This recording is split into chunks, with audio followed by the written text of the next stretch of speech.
How to buy and send Bitcoin on Cash App. Hey everybody, welcome back to the channel. In this video I'm going to guide you on how you can buy and send Bitcoin on Cash App, so make sure to watch the video till the end.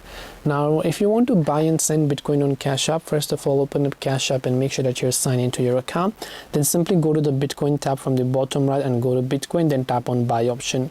Once you tap on buy, enter the dollars worth of Bitcoin that you want to buy. You can also select a custom amount by tapping this little option there. Then you can simply select your transaction or your frequency, which is one time or daily or weekly. So we want to only do it one time, so you can select one time there. Then after that you can simply confirm with your cash pin. Then once you confirm with your cash pin, you can tap on the next option, then confirm your Bitcoin purchase, then tap on confirm again. Then after that you'd have successfully purchased it. Now after you've done that, to send is also pretty much simple. From the home tab, instead of coming to this buy option, you will find the option to tap on the dollar icon. Then you can send it to any other wallet by copying the wallet address and pasting them.